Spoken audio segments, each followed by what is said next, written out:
Masechet Yevamot, Daf Ayin Zayin. The Mishnah mentioned the halacha that an Amoni is prohibited from converting and marrying into the regular community. Amoni velo Amonit, Moavi velo Moavit. But females from Ammon, Moav, and Moav may convert and marry into the regular community, which is good because that means Ruth. Because she is a female, she was able to convert and marry, and her children were perfectly fine. So we recount a long Agadah, which is going to be the source for this law. It's Agadah that has an argument between Doeg HaAdomi and Avner, both in front of Shaul. Shaul inquiring, who is this David here, and what's his ancestry?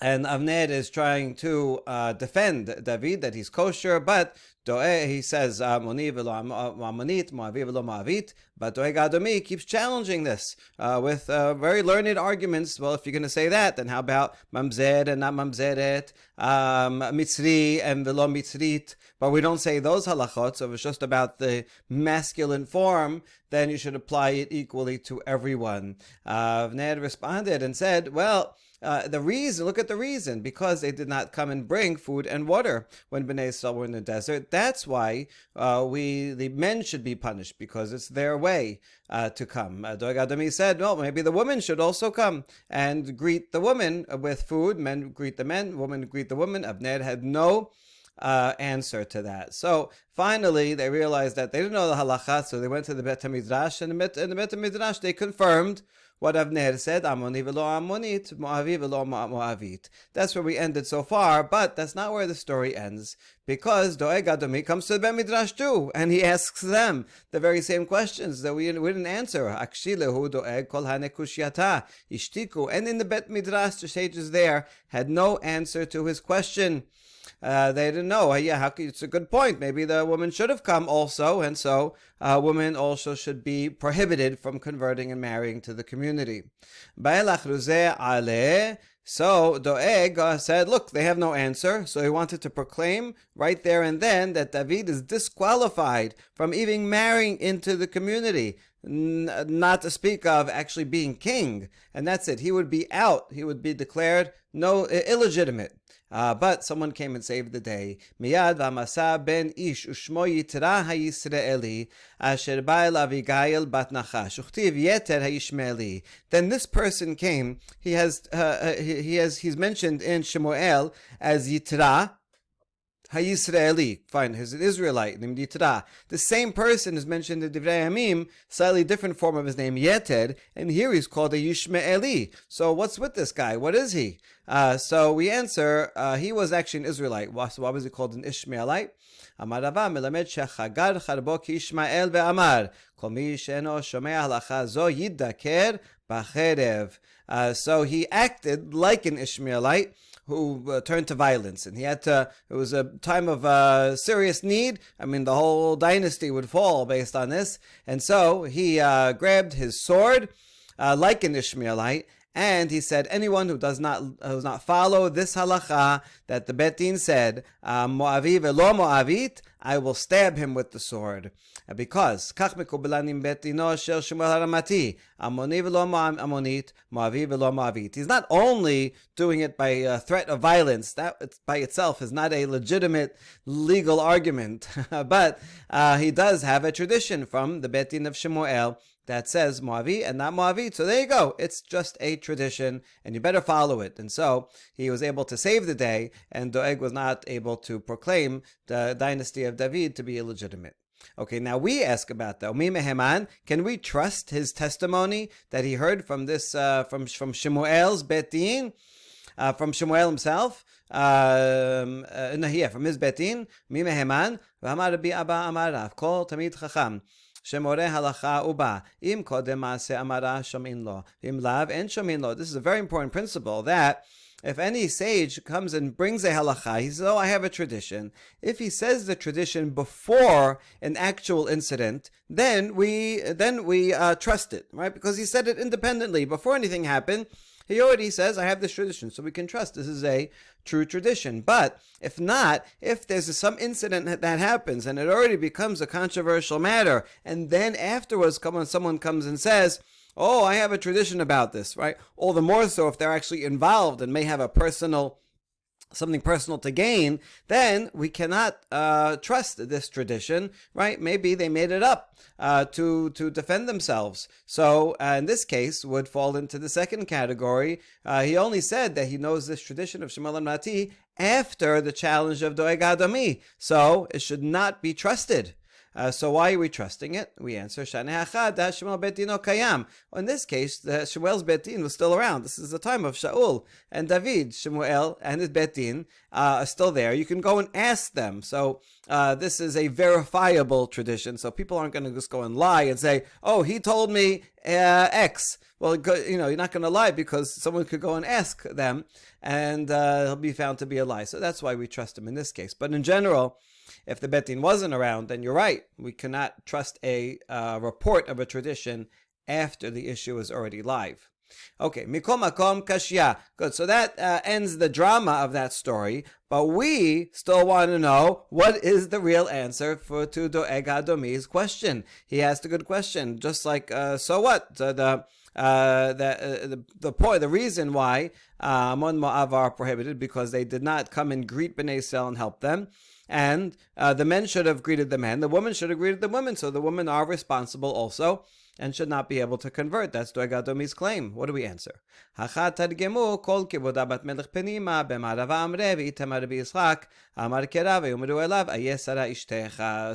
two answers here in Bavel. We quote the pasuk in Tehillim that says the princess's honor is inside. That is not appropriate, not modest for women to go out, and therefore these Ammonite women, we could not expect them to go out and greet the Jewish women, so therefore they are not responsible. Or similarly, in the West, meaning Eretz Israel, they quote a different pasuk when the angels come and ask Abraham, where is your wife? Sarah, he says, she is in the tent, which is the same idea that the women are in the tent. It's their way to prepare the food, and it would be the man that would come and serve the food. And similarly, the Moabite woman would have prepared the food, but it would be the men. That's their job to go and to the border and greet Bnei Israel and give them the food. They're the ones that didn't do their job, so therefore the men are punished and cannot convert. But the women of Moab and Ammon are permitted. So that's the answer that the Gemara later gives to the question of Doeg Adomi. Of course, we can assume that this entire conversation between Doeg, this is the way of the rabbis themselves, projecting their thoughts, questions onto the original generation, and so they're just continuing the very same arguments and making sure they have an answer for themselves. Okay, Ketana'eh. Amoni velo Ammonit. This question of how we derive this law actually has two opinions. Both agree on the halacha, but two ways of understanding it. Amoni velo Moavi velo Moavit. So one, Yehuda understands it from the actual gender of this noun, Amoni, and not Moavit. Not Ammonit, Moavi, and not Moavit. That's where he learns it from. In which case, you would have to ask him a question. Well, how about Mitzri, not Mitzrit? So we have to find some kind of answer. Rabbi Shimon Omer al devar asher lo kedimu etchem balechem b'mayim darko shel ish dekadem. Whereas Rabbi Shimon, he didn't learn it from the masculine form of Moavi, but rather for the reasoning that the Torah gives, because they did not come and bring you food and water. Well, that would be the man's responsibility to bring food and water to the border, not the females, and so that's the explanation. Okay, so there you go. We have the two different ways of deriving it, and that will affect what answer we would have to give to Doeg Adomi's theoretical questions. Okay, Darash Rava, Mai Dichti Pitachta Lemosarai. Now a series of interesting darashot. They're all by Rava. Now instead of putting words into Doeg Adomi's mouth, we're putting words into David HaMelech's mouth, or rather, we're taking pesukim from Tehillim and showing how they can be a reference to this very anxiety over lineage. So when it says pitachta lemosarai, this is in Hallel. Why does David say that Hashem, you loosened my bands? He was as if he was in handcuffs. Amar David l'fnei HaKadosh Baruch Hu, Rebbeinu Shalom, shnei moserot shehayu alai pitachtem, Rut HaMoabiyah v'Naamah ha'Amonit. So David says, I had two handcuffs upon me that would have restrained me from starting a dynasty of kings. One of them, one restraint, was Rut HaMoabiyah. You see this claim that people were making, that Moabiyah, she's not allowed to marry in, so therefore that's your ancestor, so you are not legitimate. That's one. The other one is Naamah the Hamonit. This is one of the wives of Shlomo, whose son was Rehavam, and who was the continuity of the southern kingdom after Shlomo HaMelech, since Rehavam's mother was an Ammoni. So, and if an Ammoni is not permitted, then Rehavam would be illegitimate. So you have two problems with the dynasty: David in the first place, and then Rehavam afterwards. So David prays and says, "Thank you, Hashem, for undoing these two handcuffs, by teaching this derasha that it applies only to men and not to women, and therefore Naamah and Ruth are fine, and their descendants are fine." Darash Rava, "Mai dichtiv rabot asita ata Adonai Elohai niflotecha machshebotecha elenu." Pasuk says, David is saying to Hashem, "Thank you for the many good things you have done. Wonders and the thoughts are upon us." Why doesn't he say me? Elai lo nemad ela elenu. He's including someone else in this gratitude. Who else? Melamed shehaya Rehavam yoshe bechako shel David. So we have to imagine the scene. Fantastic. Rehavam, that's David's grandson, Shlomo's son, as a child, is sitting in his lap, in David's lap, his grandfather. Amar lo alai ve'alecha nemru shte mikraot halalu. And he says, oh, about me and you were these pesukim mentioned. These pesukim that save us and say that we are legitimate. You see, both of us need help. I am the descendant of Ruth. You are the descendant of Naamah. I'm descendant of Ammoni, of Moavi. You are descendant of an Ammoni. And so we are lucky that we have this pesukim to show that it applies only to the men and not to the women. Darash Rava, "Mai dichtiv az amarti hine bati b'megillat sefer katub alai." Or another pasuk in Tehillim that says, David says, "Then I realized that I have come in a scroll of a book that's written about me." In other words, he's looking, in this case in the Torah, he's looking in Bereshit, and he realizes that there's a pasuk in Bereshit that is actually about he himself, is predicting something about himself that will save him. Amar David, "Ani amarti ata bati, ve'lo yadati shemegillat sefer katub alai."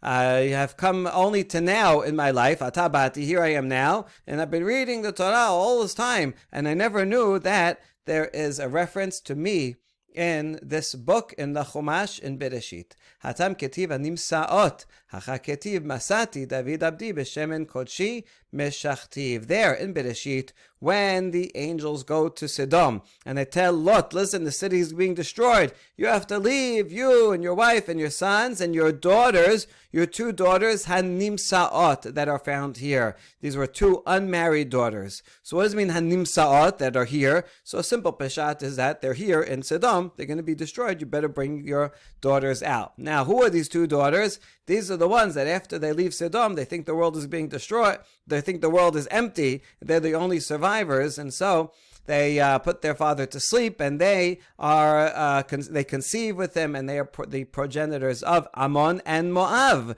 So there you go. They are saved by the angels. And Ammon and Moab, they are the ancestors of David and his grandson Rehavam. So here too it says Masati, the same word. I found that my servant David, Hashem says, and I made him the king. So where did God find David? What do you mean found? He was right there. He was living at home. It means that his great-great-great-grandmothers, he and his grandson's ancestor were found, meaning were found in Sodom and were saved. Why was it so important that they be saved? Because they had to create Ammon and Moab so that we would have Ruth and so that we would have Naamah. And so you see here that all this, that pasuk about David saving those, that pasuk in Bereshit, saving the two daughters of Lot, are really a foreshadowing of the progenitors of David. So this supports that they are legitimate. Amar Ula, Amar Rabbi Yochanan. But okay, so that's it. That's the end of the Agadah, and really, fascinating discussion. Okay, now we have a halacha. Ula says in the name of Rabbi Yochanan, Bat ger amoni keshera lekehuna. Until now, we've been talking about female Moaviyah, Ammonite. Okay, but now you have a convert from Ammoni convert. Now, because they're a convert from Ammoni, a man who converts Ammoni, he cannot marry a regular Jew. So right now we're assuming, we don't, Rabbi Yochanan does not specify what exactly the case is, and we're going to go through a couple of iterations. But right now we're assuming that this a Ged Ammoni, a man who was Ammoni who converted, married an Ammonite who converted. That's permitted. An Ammoni convert and Ammonite convert are allowed to marry each other, and they have a daughter. So these people, they did everything properly. There's nothing wrong. They're perfectly good. The question is, can they marry a Kohen? Now, not talking about the parents. The parents are converts. The Kohen can't marry a convert. But we're talking about the daughter of this of this union between these two Ammonite converts. Is it permitted? He says it's permitted. Yeah, no problem. The daughter can marry a Kohen. Okay. Now, Amar le Rava bar Ula le Ula. So Rava's, the Ula's son, Rava, asks his father, Keman, Rabbi Yochanan, which Tana is he following? Rabbi Yochanan is Amorah. Which Tana is he following? We have a machloket about, in general, Kohanim marrying children of converts. Ikir Yehuda ha'amar, bat ger zachar, kebat halal zachar. The daughter of a male convert is the same as the daughter of a male halal. Halal is someone who is produced from an illegal relation. Let's say Kohen marries a divorcee. They have a son. That son is a halal. The halal's daughter will be a halala, and if he has a son, will be a halal. So it's all the same thing. So the bat ger zachar, the daughter of a male convert, any convert, not only Ammonite, any convert, is like the daughter of a halal, which means both of them are prohibited from marrying Kohanim. So according to the Yehuda, even a regular Ged from another permitted nation would not be able to marry a Kohen. So for sure, from an Ammoni would not be able to marry a Kohen. So it can't be that he's agreeing with the Yehuda. Rather, must be he agrees with the opposite. He could be Yoseh Pishita.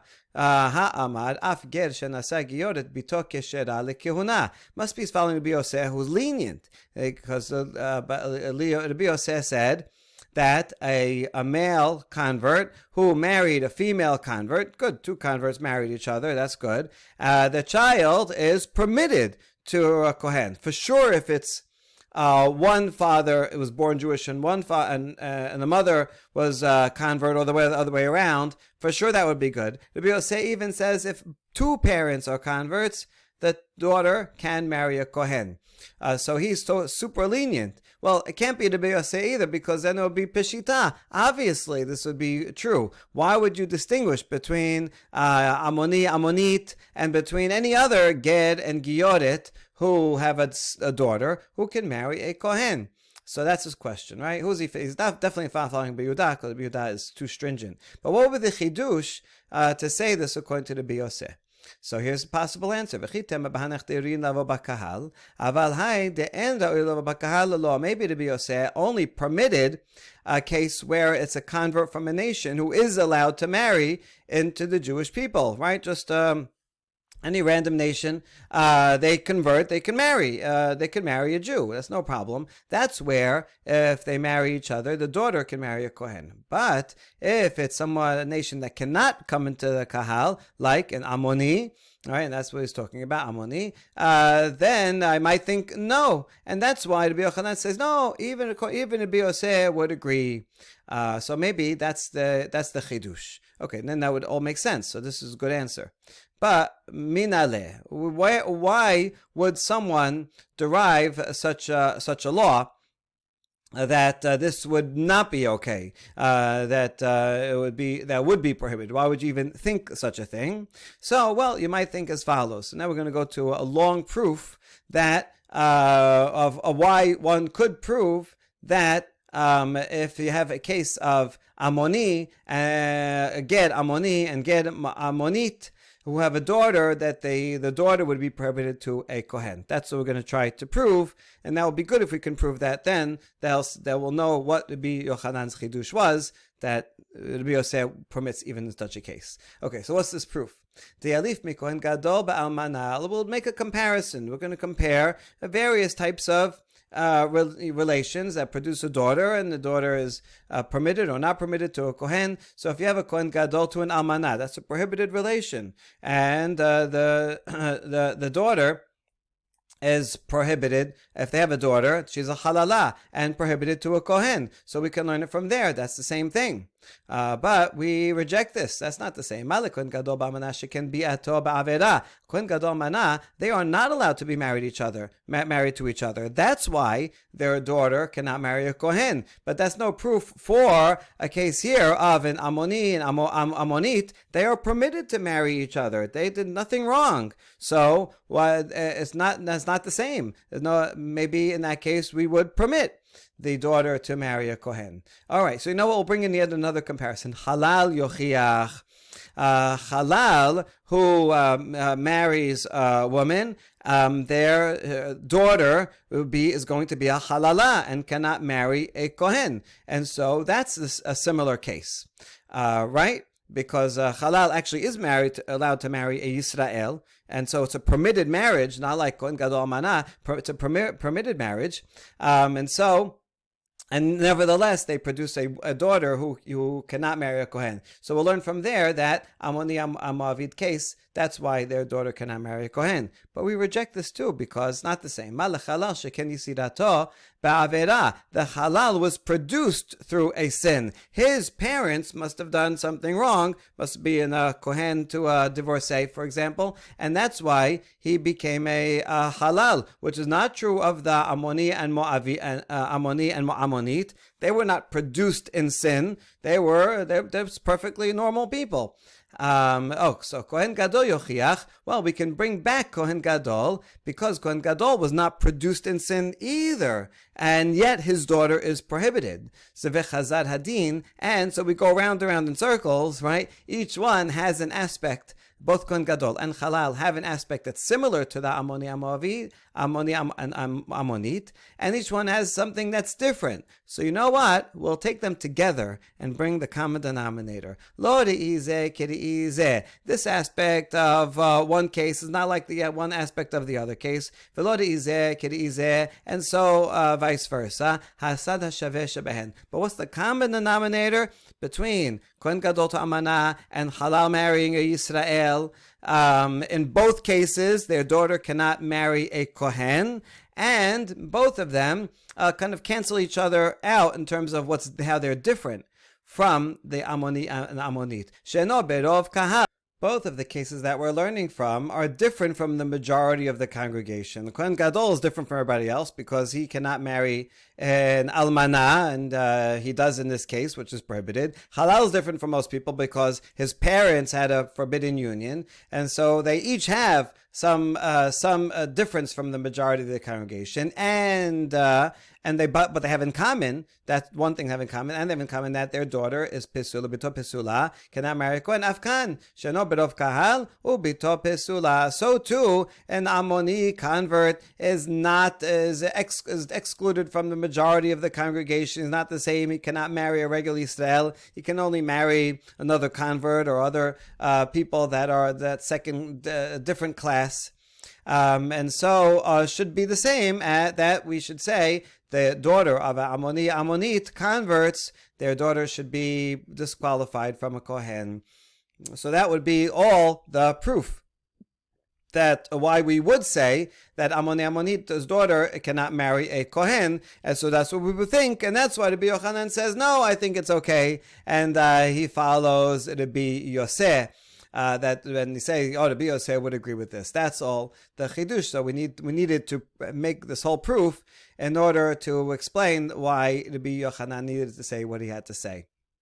Okay. However, we're now going to reject this this derivation because ma la sad shavesh shaben sheken yesh bahen sad avera. Hold on, you cannot compare these two sources because both of them have an aspect of transgression. Kohen Gadol is married to an almana. Chalal's parents had a forbidden union. That's not true of the Ammoni and Ammonit. They were born perfectly nice Ammonites, and they converted, which is permitted, and they married each other, which is permitted, and they had a daughter, which is permitted. There was no sin that was done the entire time. So there's no reason to penalize their daughter and say cannot marry a Kohen.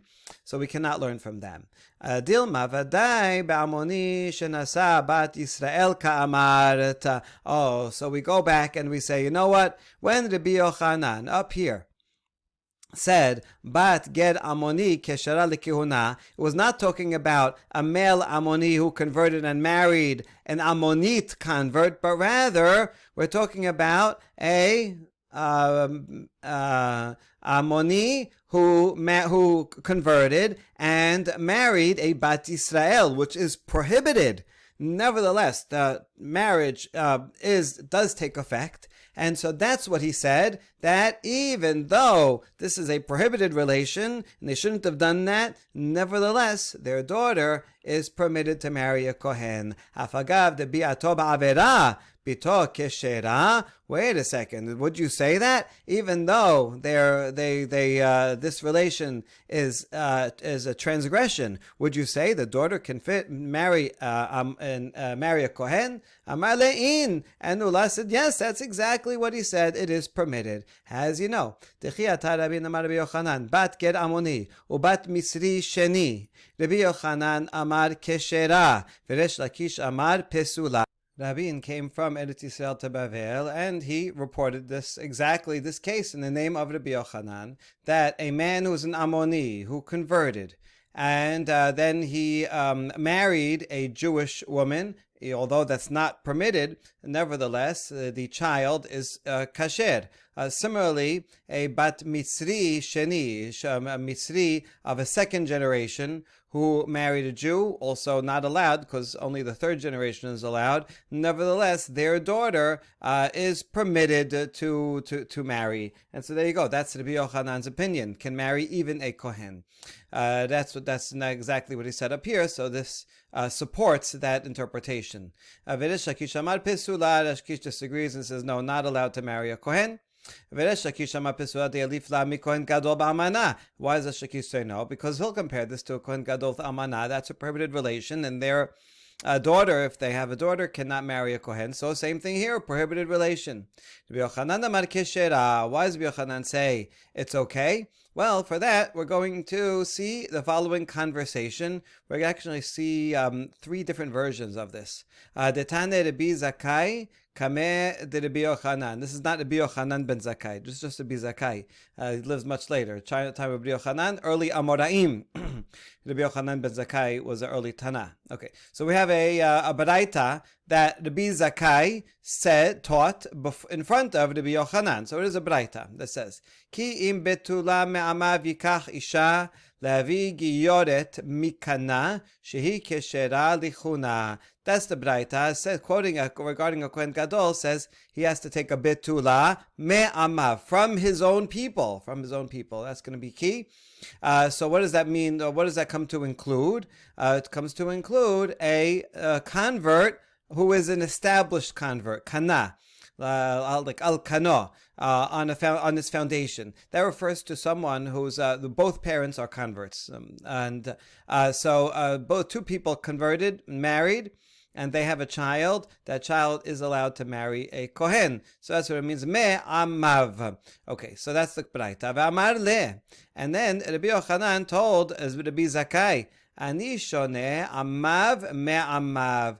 להביא בתולה הבאה משני עממין. והתאמת קירות מקנה ותולה. Rabbi Yochanan says this Braita is not strong enough. I have a teaching that goes even further, because I will learn not only from the word amav, but also me'amav, that it includes a betula who comes from converts from two different nations, two nations.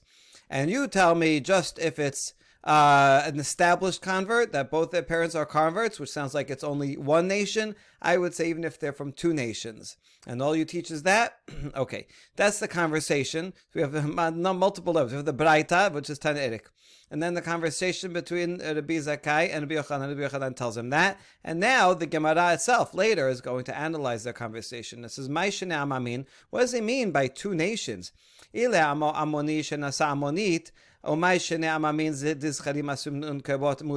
it's talking about a case where a male Ammoni who converted married a female Ammonite who converted, and it calls it two nations because, after all, the laws regarding males and females are different, so it's like two nations. No, but that would be the same as Geyoret Mikana. That would be the same as an established convert, because both the parents are converts from the same nation.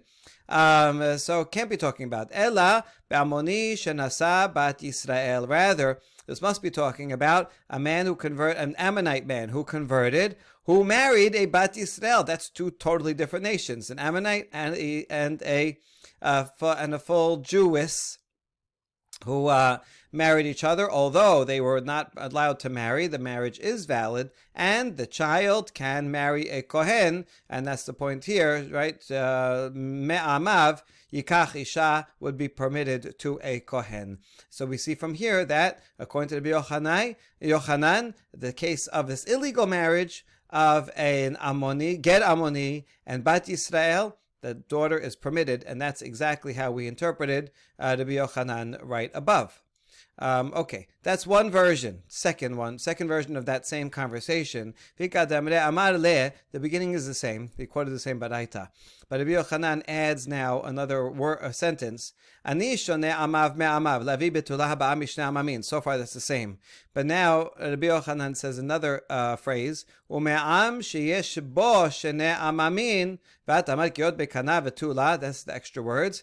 And so I think that's a betula that comes from two nations, and that one of those nations is itself two nations. Okay, so now what does this mean? Oh, the one that's two nations is talking about Ammon, because they have the males and the females have different laws that apply to them.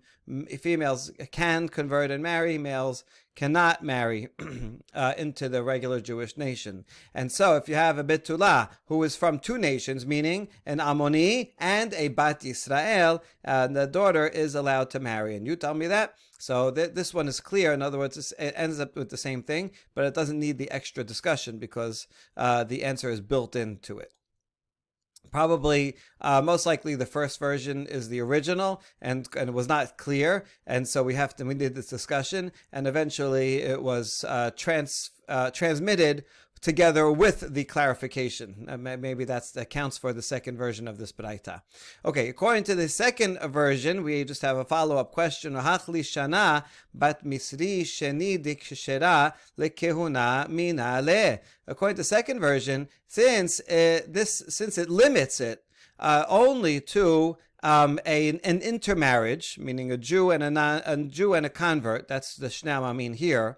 But it limits the foreign nation to a nation that is itself two nations. Well, that only applies to Ammon and Moab, where there's a difference between males and females. So, according to this version, how will we know that the daughter of a second generation Mitzri man, how do we know that if he married a Jewish woman, that their daughter can marry a Kohen? All right. Once again, this is a second generation Egyptian convert who's not allowed to marry. Only the third generation is allowed to marry. So this man goes and takes a Jewish woman. He wasn't allowed to do that. They have a daughter, but the daughter should be okay to kihuna. It's the same as this case. How would you know that? In the first version, since the first version didn't say anything about since in the first version, Shnam Amin refers to Jew and non-Jew, it doesn't say anything specifically about Ammon and Moab, so then that's clear that this Misri case would be fine. According to the second version, that limits it only to Shnam Amin, meaning only Ammon and Moab, it's not clear. So how would we learn it? So Yisrael. Oh, I'll learn it from the case of Ammoni who married a Bat Yisrael. This is a prohibited marriage, yet the daughter can marry a Kohen. Same thing, Bat Misri Sheni who married a Bat Yisrael. The daughter is not allowed, but the daughter should be okay to Keuna. So it just makes logical sense to equate them. But not so fast. You can't compare them because Ammoni that marries a Bat Yisrael, Ammoni are more lenient because their females are permitted. So you can't compare them to the Egyptians where the females are not permitted. Oh, well, we'll bring in another case. If a second generation Egyptian convert male marries a second generation female convert, then that's a permitted marriage, and their daughter is third generation, so this is an ideal case. For sure, that daughter can marry a Kohen. So that'll be a proof, because here the males and females are equal, and yet the daughter is permitted. But then we can counter this case. Yeah,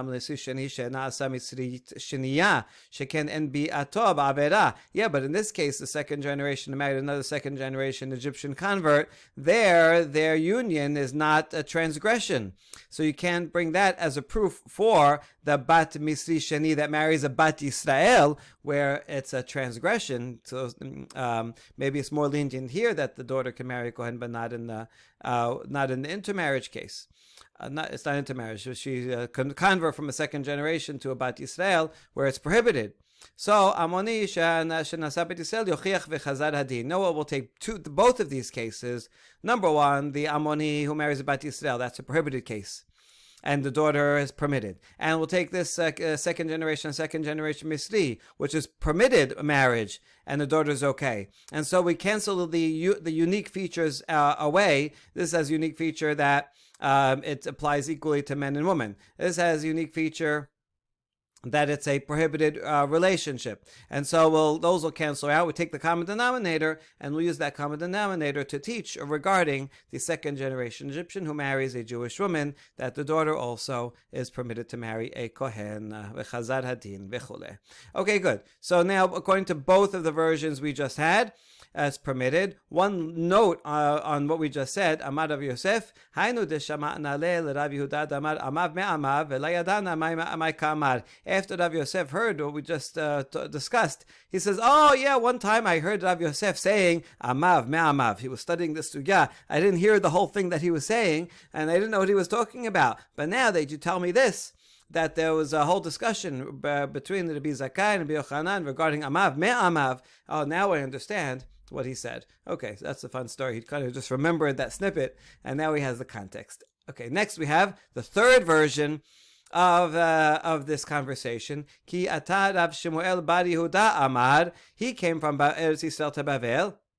Hachi Tanakame, and here's how he this is how he reported what Rabbi Zakkai said to Rabbi Yochanan. It's going to be the same point in the end. This is just a much longer version that includes a whole bunch of cases. Isha, this is down the Braita. Isha Ammonit Keshera, a woman who's from Ammon who converts. She's good. She can marry anybody. That's a simple case. Bena me'Ammoni pasul. If she marries an Ammoni, then that child is no good, because male Ammonim are no good, and their sons are also not good. Bita me'Ammoni keshera. If they have a daughter, the daughter is okay. Seemingly, the son goes after the father and is no good. The daughter, the mother is Ammonit. The daughter goes after the mother, and so is okay. When is this true? That's when everyone converted. Then the daughter's okay, the son is not. The son is not, because even though they converted, but the male is not allowed to convert, so his son is no good. But if they didn't convert, then her daughter from an Ammonite man who did not convert is for sure no good. Even if she converts, but the man did not convert, that's prohibited. she converted, so she has to follow Jewish law now. She cannot marry an Ammoni who didn't convert, and even their daughter will be a problem, does not follow her, but follows him. Okay, or whatever, it's the prohibited union, so it's just no good. Amar le, that's the end of the Braita. Now, here's Rabbi Yochanan says, Amar le pok taneh lebara. He says, Rabbi Zakai, take your Braita and get out of here. Right, go teach this outside. This does not belong in the Bet Midrash. It's not a valid Braita. What's wrong with it? Most of it is just obvious. Obviously, a woman who converts is fine, because we know that 100 times. Ammoni male only and female is fine. So that's obvious. Pasul. If she has a child with an Ammonite man who converts, no good, because Ammoni, he's a male Ammoni, and therefore males are not permitted. Even to the second generation. So that also is not necessary for you to tell me, because it's obvious. It will be tam Ammoni keshera. If she has a daughter, this Ammoni and Ammonite who both converted, if it's to marry a regular Jew, well, even the mother can marry a regular Jew. The daughter, who's now already born Jewish, of course, can. Rather, must be, you're saying, is permitted to marry a Kohen. Fine. That, so far, so good. Ammoni, who both converted, the daughter can marry a Kohen. That we agree with. But then you added in the Braita, when is all that true? If they converted. But if a Ammonite woman who converted, married an Ammonite man who did not convert, then the daughter is no good. Now, my bita me'amoni, what case are you talking about? That this daughter from the Ammoni. Ilem Ammoni shenasa Ammonit, hainu giyoret mikana. If they both converted, well, then that's the case of a well-established giyoret who is fine. And so that would be okay. La Ammoni shenasa bat Yisrael. Rather, must be talking about an Ammoni convert who married a daughter of Israel. And you said, here we go over here, Pesula me'amoni, Pesula is not good. Right, so this last phrase here must be talking about the case we've been discussing this whole time, and you said it's not good, so that's why I tell you, go outside, because I don't agree with it. So this is yet a third version, longer version of it, but the point is the same at the end, that if you have a ger Ammoni who marries a bat Yisrael, that's a prohibited marriage, and nevertheless it's permitted according to the daughter is permitted according to Yochanan to marry a Kohen. And so there you go. That's the third version, but all three end up at the same place. The last section of the daf discusses the ending of the Mishnah. The Mishnah pointed out there's a machlok between Tanakama and Rabbi Shimon. Rabbi Shimon cited a kal vachomer, and then the rabbi said, "Hey, you know what? That we could refute that kal vachomer. Do you have a tradition?" And he says, "Yeah, I also have a tradition." So we want to know, how could they have refuted that kal vachomer? Misiv va'adomi enan asur v'chule mai teshuvah. What would they have refuted? So also remember what the halacha was and what the kal vachomer was. Halacha is that Ammoni male and Moavi male, they are prohibited forever, all generations. Females are permitted immediately. Egyptians and Edomites, they have a stringency and a leniency. They are prohibited only for 3 generations, but it applies to males and females. Now, Rabbi Shimon says he's lenient, even more lenient, and he says females of Egyptians and Edomites are permitted immediately. How does he know? Kal vachomer. If in a case where the males are prohibited forever, the females are permitted immediately. So Egyptians, where the males are prohibited only for three generations, that's more lenient, and so the females should be permitted immediately. And there, the rabbi said, "Oh, we have a response to a refutation of that kal vachomer." So what is it? What is the refutation? As follows: Amar bar Hana.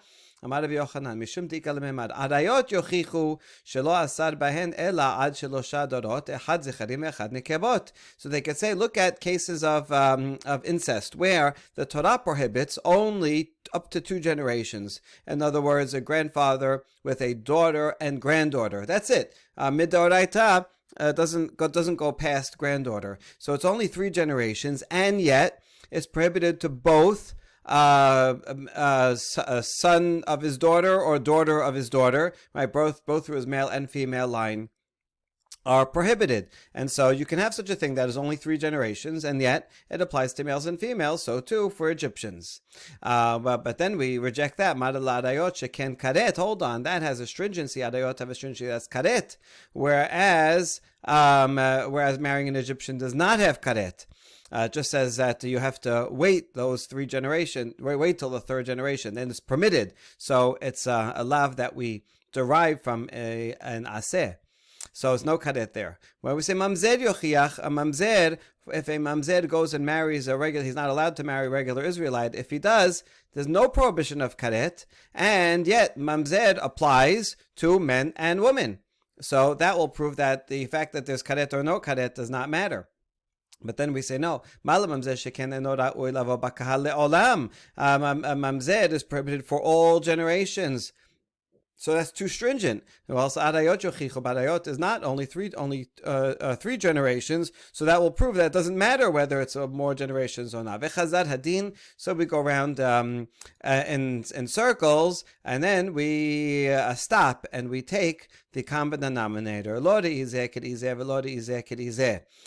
The unique aspects of this one is not in the other one, and this one is not in that one. But the common denominator is significant. Shasurin, that these are prohibited relations, and they apply to men and women. And therefore also Egyptians are prohibited, and it applies to men and women. And it doesn't matter. Don't tell me, but it's only 3 generations. Adayot is also 3 generations. And don't tell me, someone is not karet. Mamzer also marry someone is not karet. So there you go. From these 2 laws, I can triangulate and prove that your kal vachomer is not correct, right? Because we have other examples. Don't only compare Misri to Ammoni, where it's males and not females and forever, right? There's lots of other things to compare it to, and so therefore your kal vachomer is broken. But then we reject this whole argument. We say, nevertheless, both of these that you brought, adayot and mamzer, have some aspect of karet.